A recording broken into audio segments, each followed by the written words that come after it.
Em nome do Pai, do Filho e do Espírito Santo.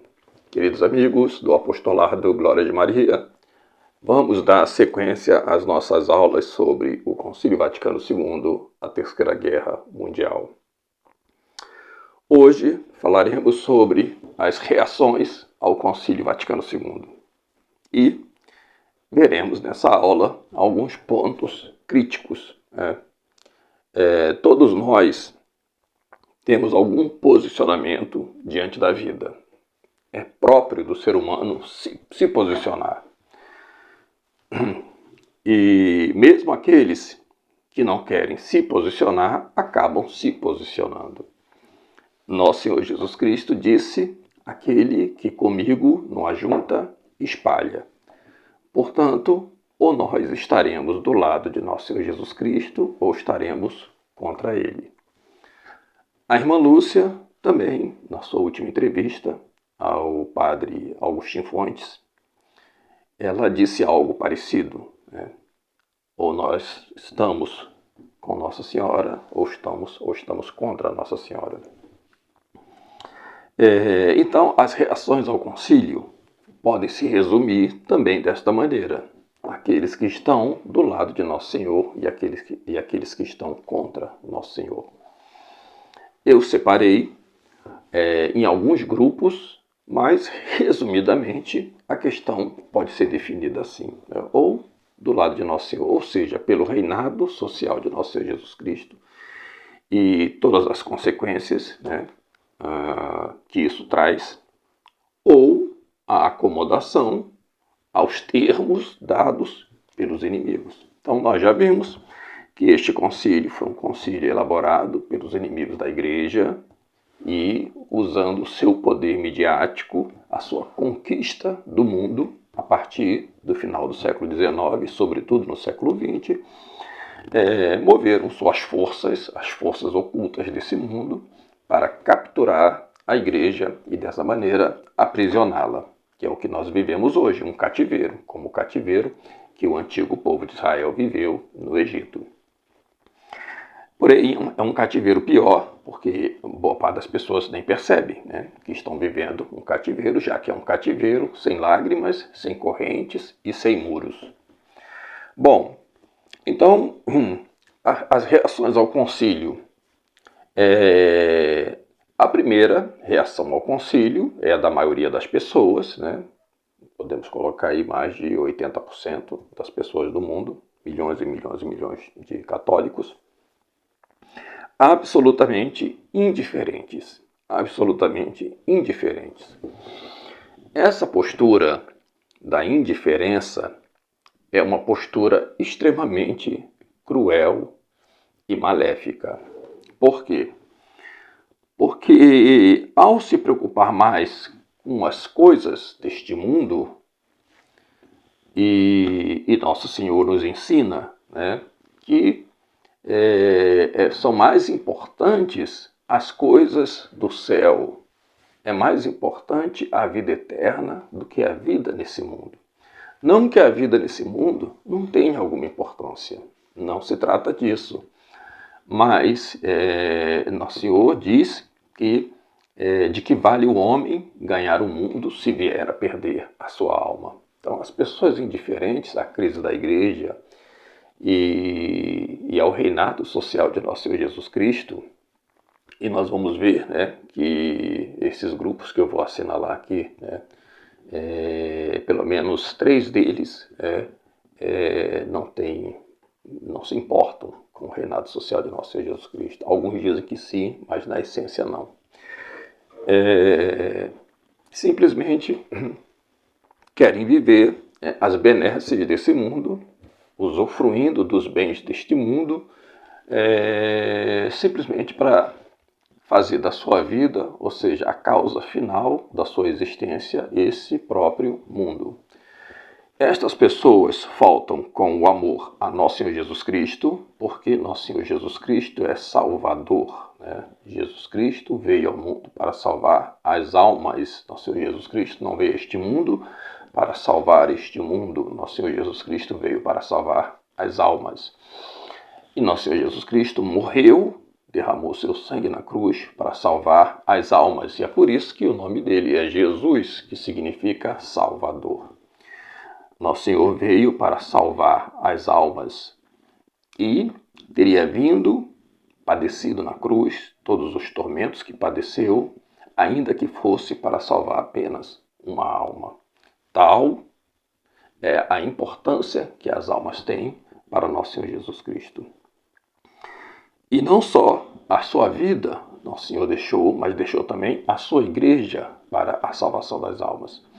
Portanto, ser indiferente à crise da igreja, ser indiferente a esse drama que atinge e põe em risco a salvação das almas, também é ser contra a própria igreja. Porque a igreja é a arca de salvação. E aqueles que não se importam com a crise da igreja, não se importam com essa arca de salvação e, por extensão, se importam ainda menos com a sua própria salvação e com a salvação das outras pessoas. Ainda há tempo, enquanto há vida, ainda há tempo. Aqueles que se encontram nesta posição de indiferença, porque não importa, a vida eterna, importa este mundo, é bom que acordem o quanto antes. Porque o mundo moderno engana as pessoas através desta palavrinha chamada sonho. E as pessoas querem viver sonhando. Acordem enquanto é tempo. O filósofo pessimista, Schopenhauer, dizia: aqueles que sonham ainda não acordaram. Então, preciso deixar os sonhos de lado. Vamos encarar a vida com objetividade. É preciso salvar as almas. E esta crise que atinge a igreja é um impedimento para a salvação das almas. Mas, infelizmente, quase 80%, sei, ou talvez mais, entre os católicos do mundo todo, não se importam com a crise da igreja e preferem não saber. Isto é o que se pode chamar de ignorância vencível e uma culpa. Em maior ou menor grau, Deus sabe, o que existe no coração de cada um. Mas dizer que é impossível conhecer a crise da igreja, eu acho difícil, porque depois de todos estes anos de internet, qualquer pessoa pode sentar-se numa mesa em frente ao computador e fazer uma pesquisa com algumas palavras-chave e ela vai ter conhecimento dessa crise. Aqueles que não querem ter conhecimento da crise é porque preferem ficar na comodidade da sua vida. E essa comodidade vai ser cobrada por Deus depois. O segundo grupo é o grupo dos continuistas. Estes continuistas são conservadores, na maioria dos casos, que, de alguma maneira, se apegam à tradição, mas às aparências da tradição, não à essência da tradição. Por isso são tradicionalistas, que não é a mesma coisa que seguir a tradição. São coisas diferentes. O tradicionalismo é uma espécie de moda em que as pessoas gostam das coisas antigas, das aparências, da modéstia, etc., mas não se preocupam com a essência das coisas e ainda não querem perder as comodidades e as benesses da vida moderna. Então elas ficam no meio do caminho, entre a tradição e a modernidade. Deste grupo de continuistas, ou seja, são chamados continuistas porque eles veem alguns problemas no concílio, mas consideram que o concílio está em plena consonância e continuidade com a tradição católica. Nós já vimos nestas aulas que isso é absolutamente falso. Este concílio é uma ruptura total com a tradição da igreja e uma apostasia da fé católica. Os continuistas, eles preferem transferir o problema religioso, o problema teológico da crise da igreja para um problema político. E desta maneira eles reduzem essa crise da igreja. Um reducionismo da crise. Porque, reduzindo a crise para um problema político, eles sonham com uma restauração.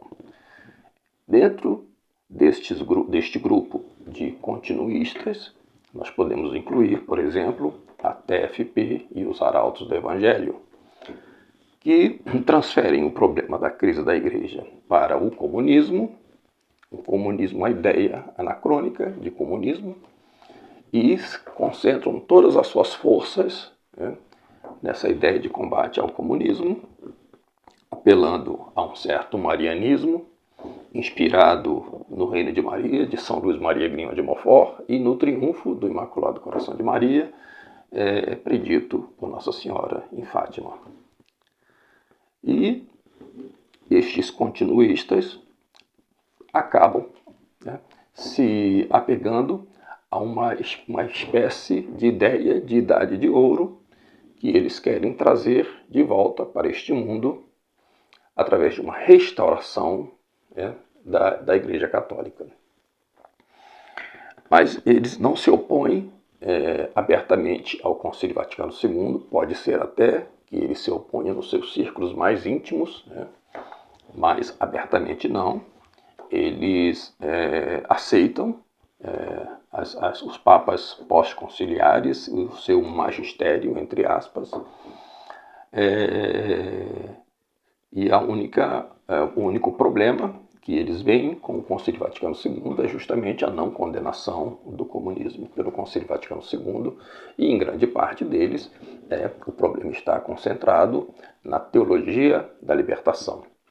E nem fazem essa distinção entre jesuítas e Opus Dei, e por esta razão acabam muito facilmente aderindo ao próprio Opus Dei.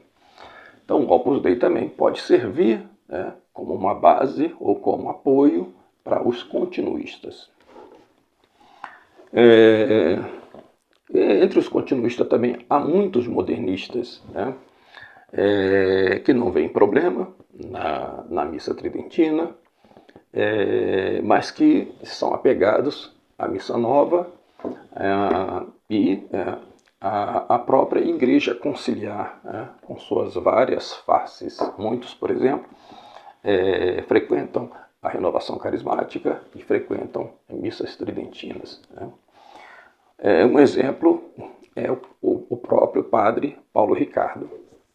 Eles são continuistas, hermenêutica da continuidade, e são facilmente cooptados pelo Opus Dei. Bom, o terceiro grupo é o grupo acordista, também chamados de Ralliés. Eu tenho aqui o livro de Dom Tomás de Aquino, Vencedores e Vencidos. Eu recomendo a leitura. Dom Tomás, prior do Mosteiro da Santa Cruz, bispo da Resistência Católica, trata neste livro basicamente deste grupo de acordistas, que eu vou fazer um resumo agora, alguma coisa de sede vacantista, basicamente essas duas vertentes. Os acordistas também são chamados de Ralliés, também podem ser chamados de linha média. São aqueles que, no primeiro momento, tiveram uma reação firme contra o concílio, contra a missa nova, contra as reformas propostas e colocadas com firmeza, impostas pelo concílio. Este grupo de Ralliés, passado este momento de reação firme, foram cedendo terreno pouco a pouco, até finalmente chegar a um acordo prático e doutrinal com Roma. Ou seja, não tendo força suficiente para dizer não ao Concílio Vaticano II e não tendo estudo suficiente para reconhecer as raízes mais profundas desta crise que eu estou expondo nestas aulas, preferiram a posição cômoda de entregar suas armas e se estabelecer em uma espécie de reserva, para selvagens, ou seja, aceitaram o concílio, aceitaram a missa nova, se recusam, são proibidos de falar contra o concílio, pelo menos em público, pode ser até que falem em seus círculos mais íntimos, em troca de rezarem a missa tridentina e viverem uma experiência de tradição, dentro dos limites desta reserva. Dentro deste grupo dos aliês, acordistas, nós temos Fraternidade São Pedro, nós temos a Administração Apostólica São João Maria Vianney, nós temos o grupo chamado de Ecclesia Dei. Então eu vou ler aqui um pouquinho do livro de Dom Tomás de Aquino, Vencedores e Vencidos, para a gente poder falar do combate de Dom Marcelo Lefebvre, que vai fundar a outra vertente de reação ao concílio.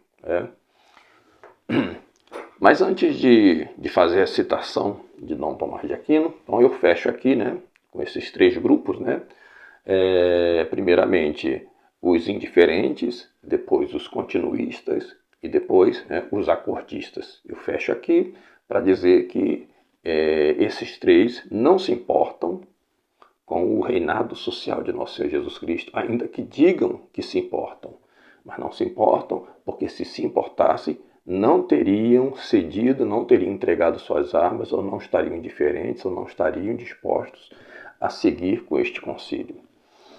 Porque não querem compreender o que representa este Concílio Vaticano II, o destronamento de Nosso Senhor Jesus Cristo.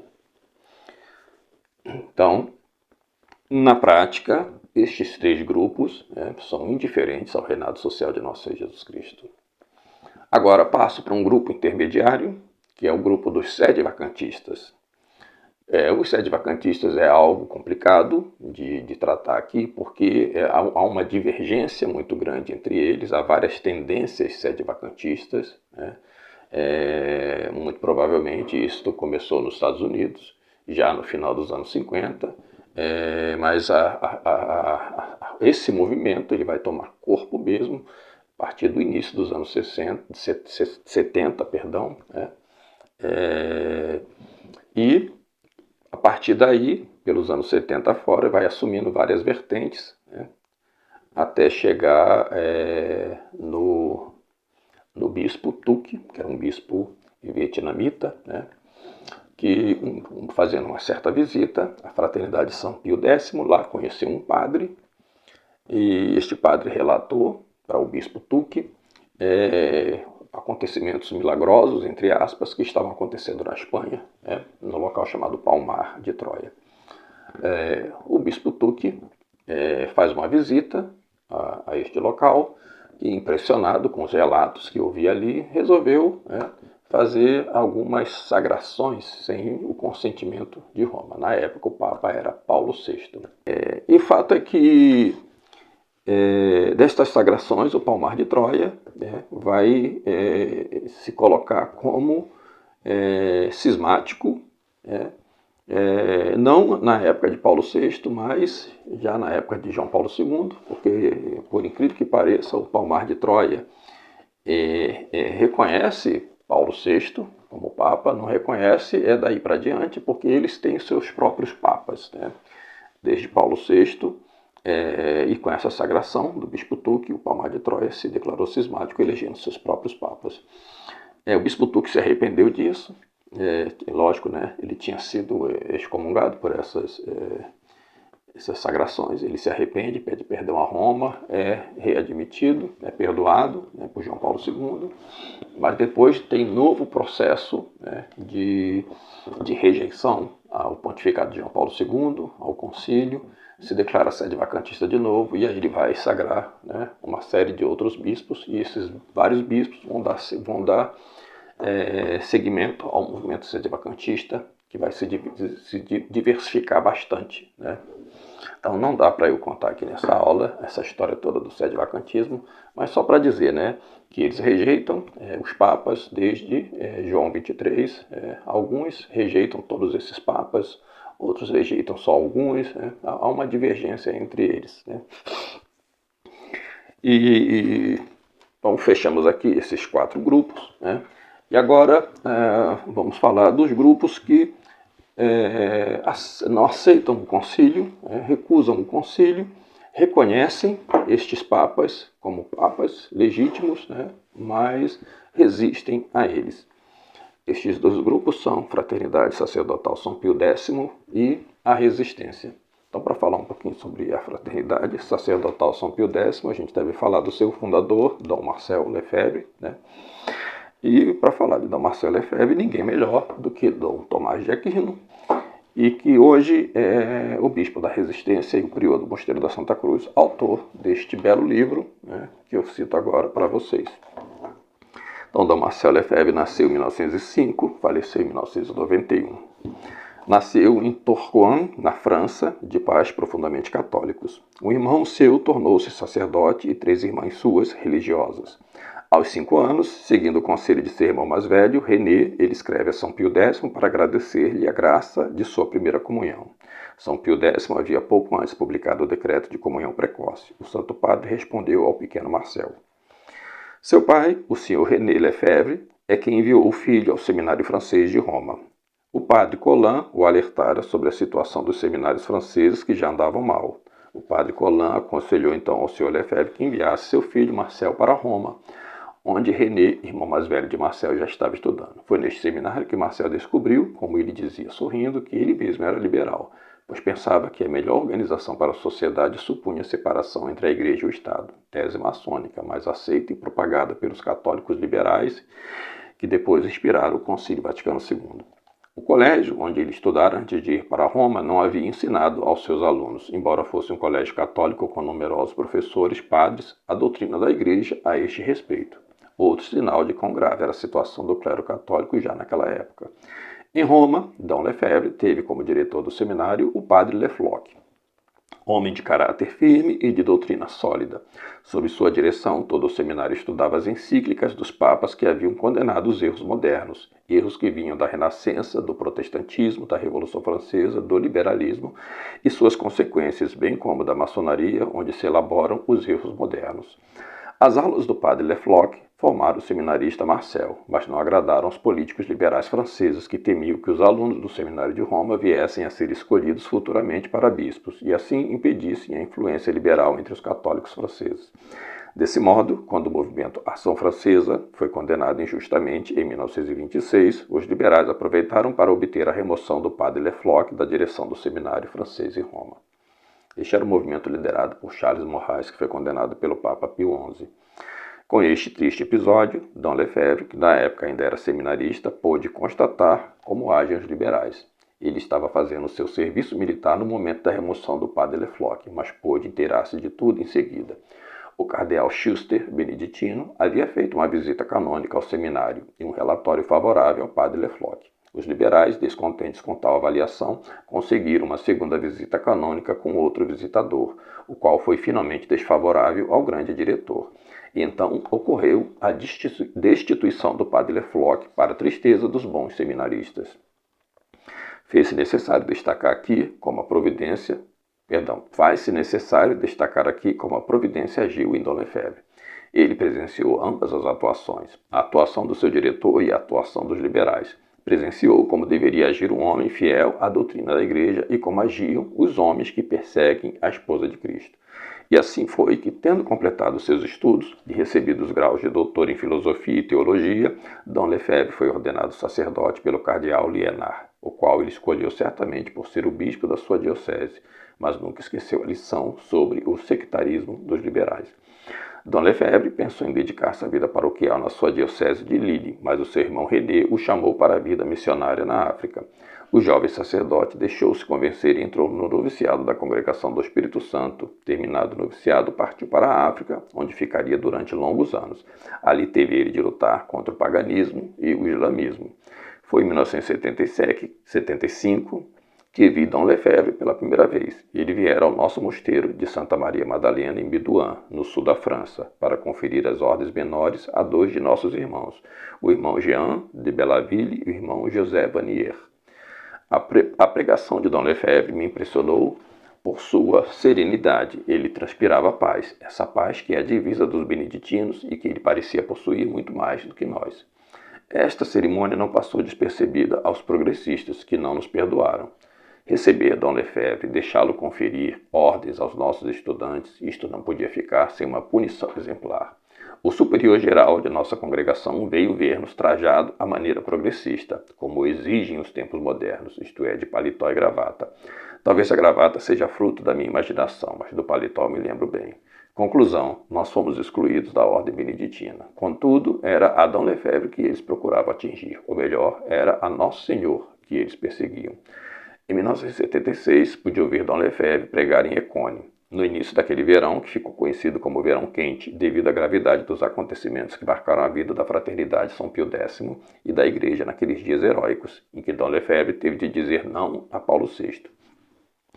Interrogado a respeito de sua atitude, Dom Lefebvre respondeu com simplicidade: quando eu estiver diante do meu juiz, já não quero que ele possa dizer-me, o senhor também, o senhor deixou que destruíssem a minha igreja. Mas foi somente em 1984 que tive contato pessoal com Dom Lefebvre. Eu havia sido enviado para o seminário de Ecône, sendo já padre, para completar os meus estudos e para cuidar da saúde. Aproveitando a presença de Dom Lefebvre, fui vê-lo com certa frequência. Sua bondade paternal tornou fácil essas conversas, cuja essencial transcrevo aqui, como eu tinha o costume de escrever o conteúdo desses colóquios após cada entrevista.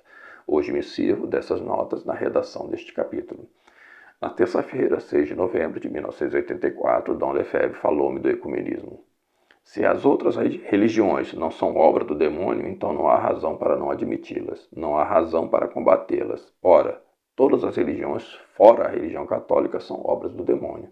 Quem não é por mim, é contra mim, disse Nosso Senhor. Toda a atenuação desta verdade concorre para a perda das almas.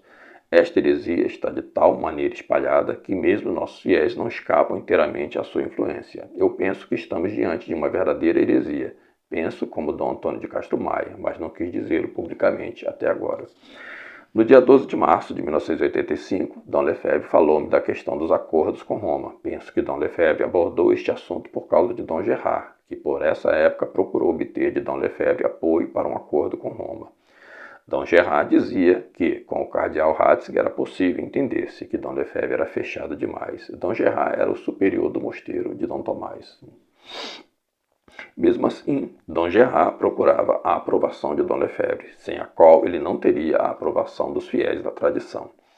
Submeter-se a homens que não têm a integridade da fé católica, submeter-se a homens que proclamam princípios contrários aos princípios da Igreja, ou nós seremos obrigados a romper de novo com eles e a situação se tornará pior do que antes, ou seremos conduzidos insensivelmente à diminuição e à perda da fé, dizia Dom Lefebvre. Há ainda uma terceira possibilidade, uma vida bem difícil por causa do contato frequente com homens que não têm a fé católica, conduzindo à desorientação e ao enfraquecimento do espírito de combater dos fiéis. Esta questão conduziu Dom Lefebvre a falar das sagrações. Eu esperei o mais possível para que Deus me esclarecesse a respeito das sagrações. Em Roma, eles se afundam cada vez mais em seus erros. Eu penso que é necessário assegurar a permanência do sacerdócio católico. Esperei a confirmação deste dever. Parece que a tenho cada vez mais. O liberalismo é uma heresia e eu não o quis dizer até agora. Não se podia imaginar que um papa pudesse chegar a tal ponto. Ele já não é papa por causa disso? Não penso que se possa afirmar isto. É uma coisa que não se pode imaginar. E voltando à questão dos acordos, afirmava Dom Lefebvre, nossa posição, tal como é agora, permite-nos permanecer unidos na fé. Todos aqueles que quiserem fazer um compromisso com os modernistas se desviaram. Penso que nós não devemos submeter-nos a eles. E eu desconfio imensamente. Passo as noites a pensar nisso. Não somos nós que temos de assinar nada. São eles que têm de assinar garantido que aceitaram a doutrina da Igreja. Eles querem nossa submissão, mas não nos dão a doutrina. Bela conclusão. Sem submissão? Sim, mas com a doutrina. Sem a verdade revelada, sem a tradição, nada feito, pois seria o suicídio da fé e a perda da vida eterna. No dia 30 de março de 1985, sábado da Paixão, Dom Lefebvre fez observações interessantes sobre a política conversando com os professores do seminário em Ecônia. Em vez da ONU, o Vaticano deveria ter encorajado a união dos Estados católicos. Houve um momento após a guerra em que havia vários chefes de Estado católicos na Europa: Salazar em Portugal, Franco na Espanha, de Valera na Irlanda, Alfonsine na Itália, Coty na França, Adenauer na Alemanha, o qual, apesar de não ser católico, tinha alguns princípios católicos. Falando de Salazar, Dom Lefebvre contou que o grande presidente português se queixara dos bispos de seu país. É necessário reformar as universidades, mas os bispos não me ajudam. Eles parecem não compreender a importância. Mas sem isso, como conseguir uma geração francamente católica? Palavras de Salazar. Neste mesmo dia, ou pouco depois, Dom Lefebvre, comentando a ilusão de alguns que estão sempre à procura de compromissos, disse: o senhor de Saventin é sempre ambíguo. Ele quer conduzir-nos a compromissos. Se a missa não é herética, ela é ortodoxa, diz o senhor de Saventin. Como? E todas as nuances e graus entre a heresia e a ortodoxia. E falando dos bispos que procuram semear este clima de ambiguidade, diz: eles se esforçam por propagar a missa do induto, mas com a finalidade de aproximar os fiéis da missa nova e da doutrina do Vaticano II. Aqui ele faz uma referência, aos acordistas. A missa de induto, por exemplo, de 1984, para celebrar a missa de São Pio V, foi concedida pelo Papa João Paulo II, mas com uma restrição: não rejeitar a missa de Paulo VI. Conclusão: indulto só para os que não têm motivos para fazer uso exclusivo da missa de São Pio V. Como dizia com humor um escritor francês, este indulto é reservado exclusivamente àqueles que não têm nenhuma razão para pedi-lo.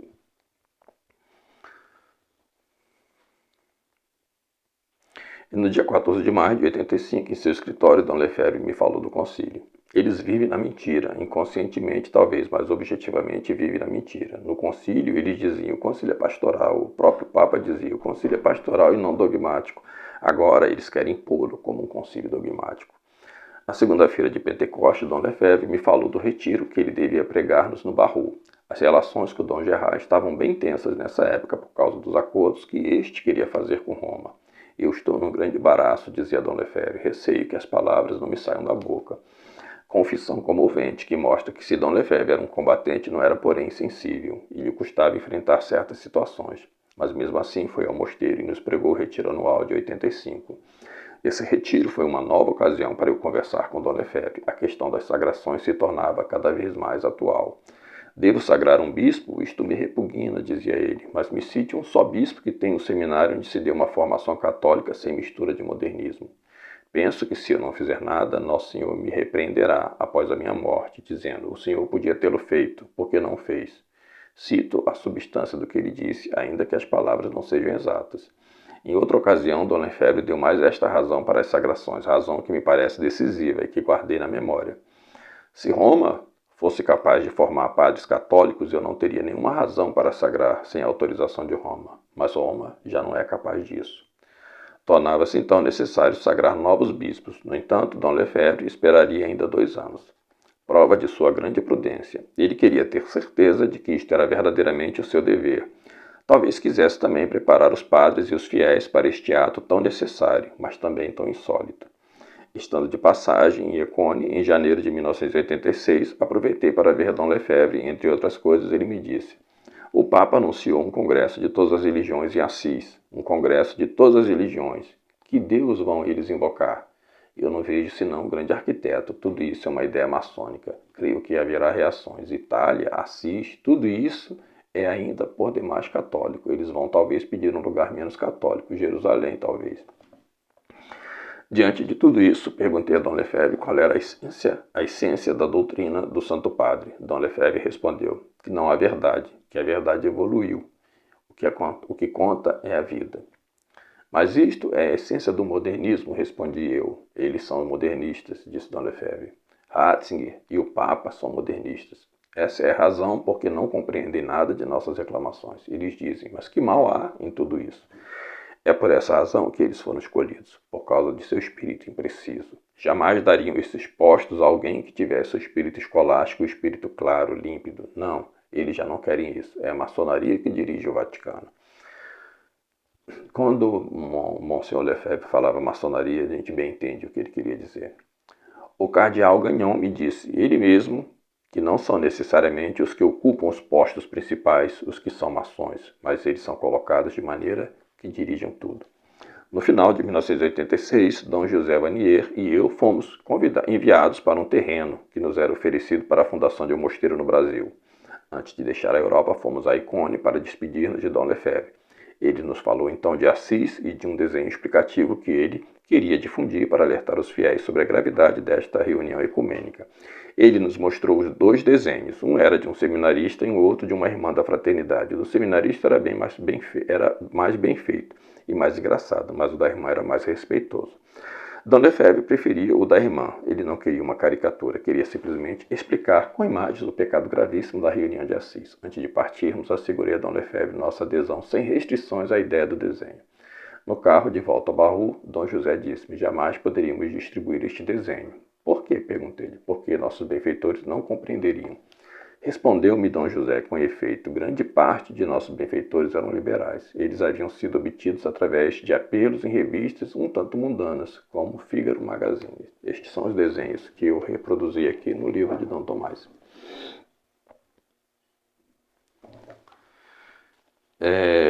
Nosso Senhor chegando ao encontro de Assis, sendo recebido pelo Papa João Paulo II, e o Papa João Paulo II dizendo, não podemos receber-vos, vós não sois ecumenistas. E o segundo desenho, na página seguinte,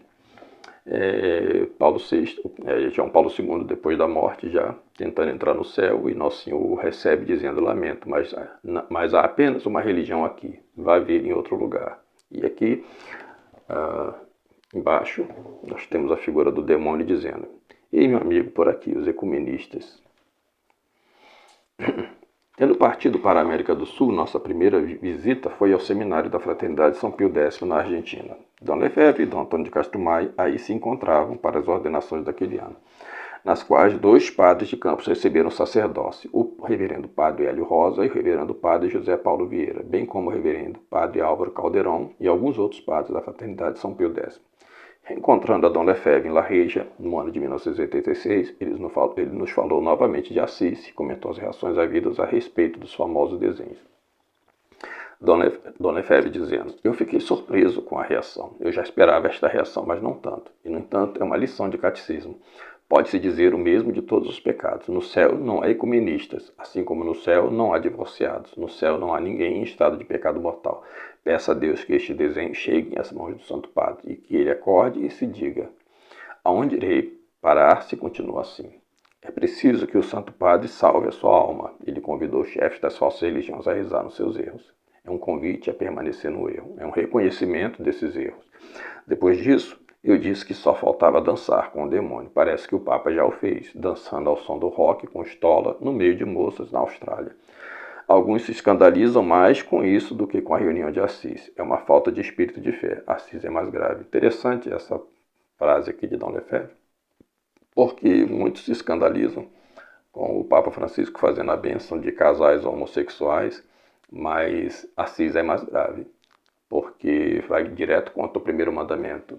O Concílio Vaticano II é mais grave, vai direto contra o primeiro mandamento.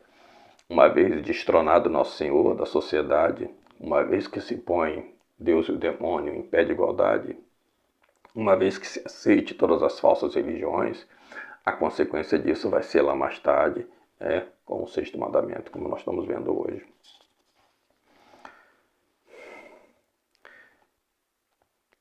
Este príncipe, marido da rainha da Inglaterra, ele estava citando aqui, o príncipe de Edimburgo, disse que era necessário terminar com o escândalo que já dura 2000 anos de um homem que disse, eu sou o caminho, a verdade e a vida. Este príncipe de Edimburgo era o esposo da rainha Elizabeth, que faleceu no ano passado, ou há 2 anos atrás, não sei.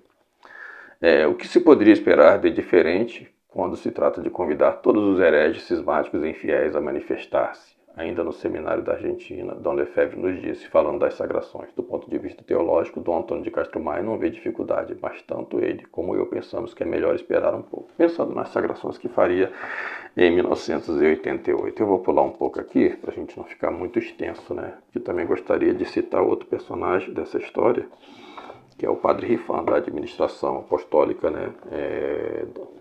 São João Maria Vianney, o Padre Rifan, que hoje é bispo, né? O Dom Fernando Arias Rifan,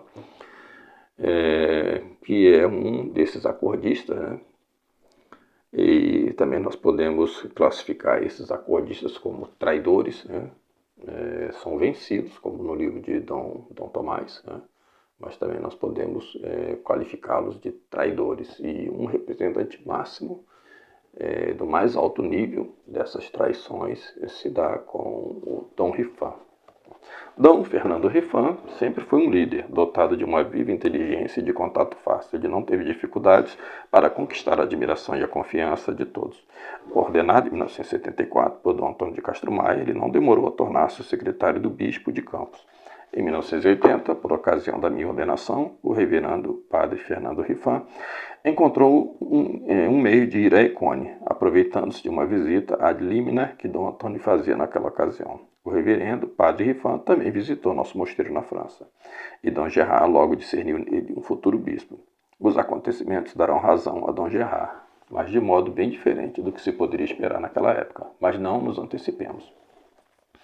No Brasil, os fiéis da permanência haviam solicitado ao padre Fernando que rezasse a missa no Rio, num simpático diálogo entre o padre Fernando Rifan e o doutor Júlio Fleischmann, o pai de Dom Lourenço, né, que é membro amigo, né, da Fraternidade Sacerdotal São Pio X.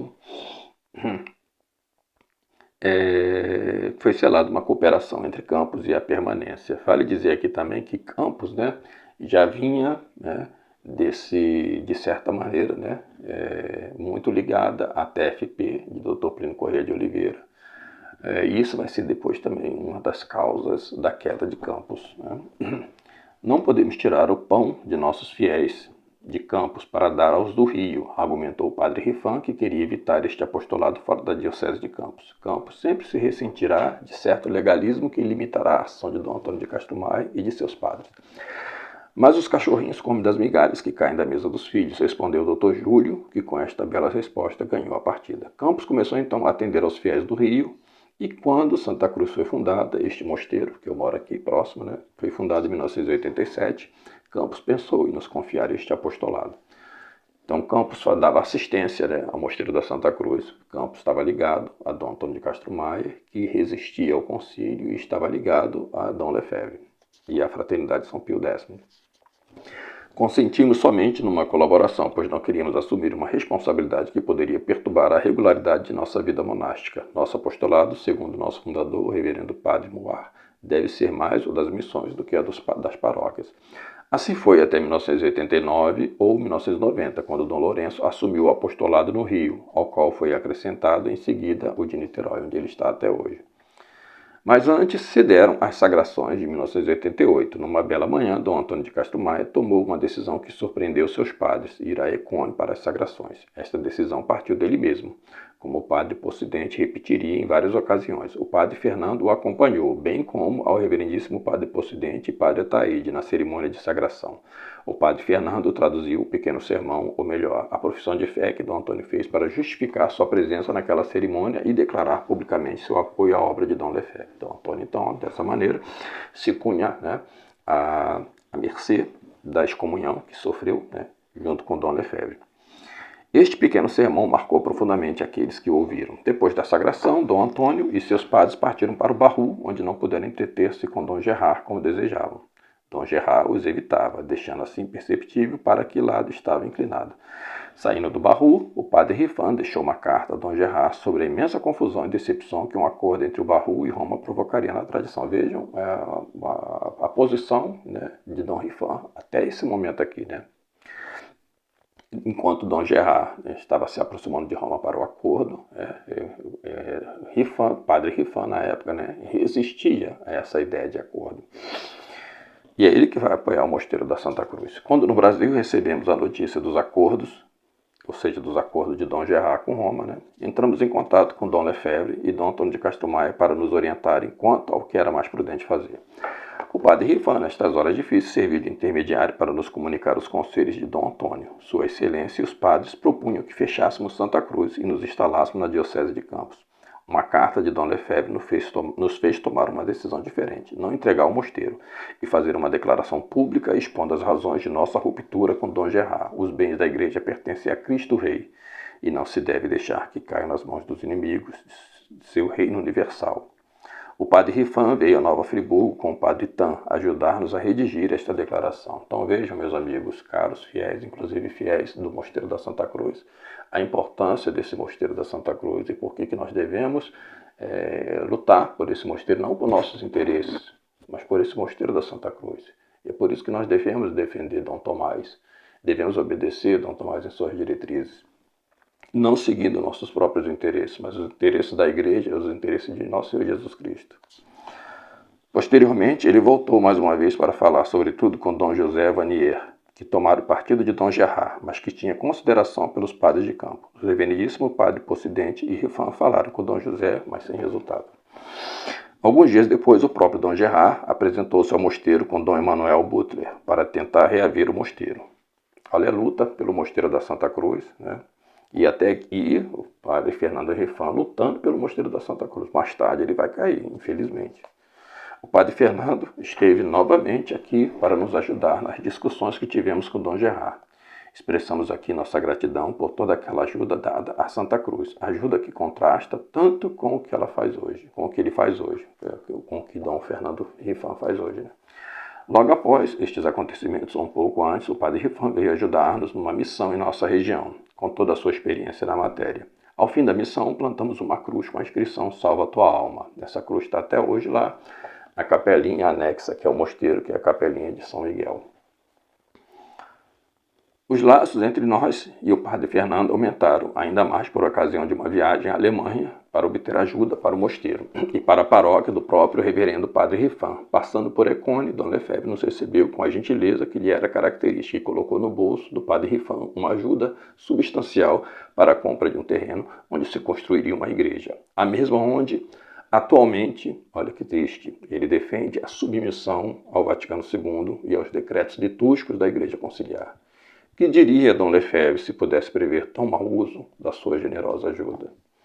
Depois da morte de Dom Antônio, uma questão urgente se impôs aos padres de Campos. Quem substituiria Dom Antônio?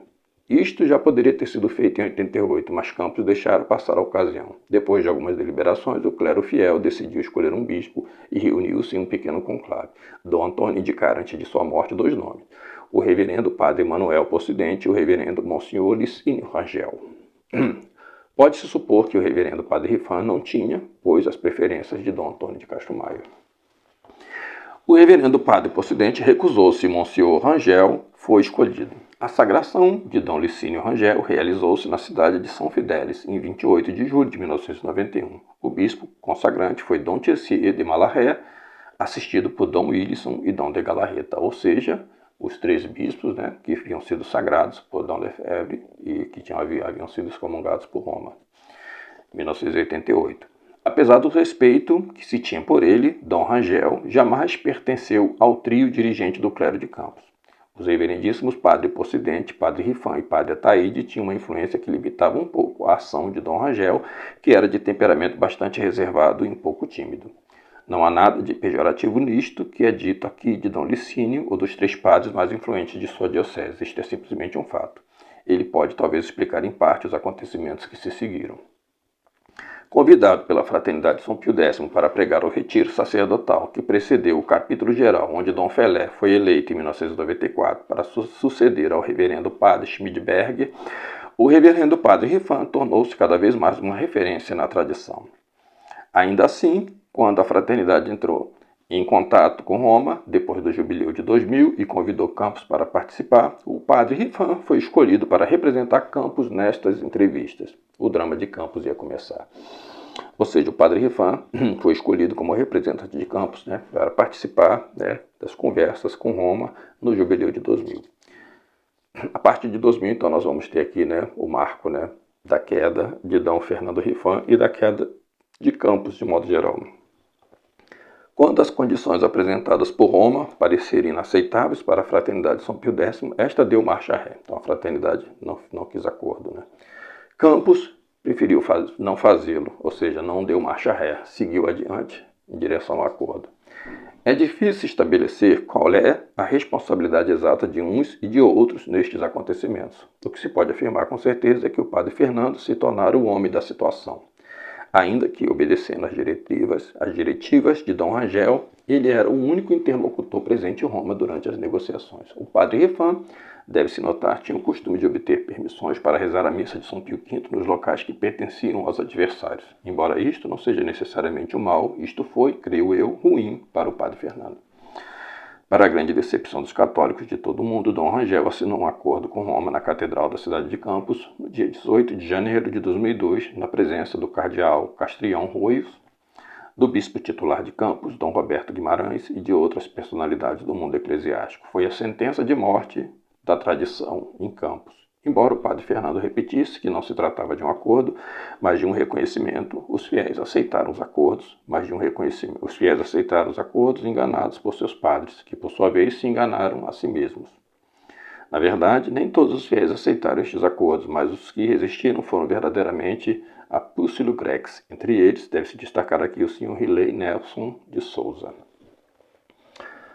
Bom, então aqui está, né, a queda de Campos e o início da administração apostólica, né? São João Maria Vianney se daria um pouco depois, decretando assim a traição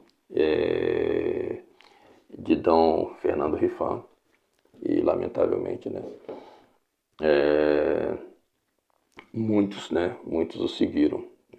Ele tem contato com os inimigos da igreja, faz curso, né, nas academias judaicas com professores judeus, né, assimilando esse catolicismo de Israel e promovendo, né, essa nova religião mundial. Lamentável, mas esta é a verdade, estes são os fatos.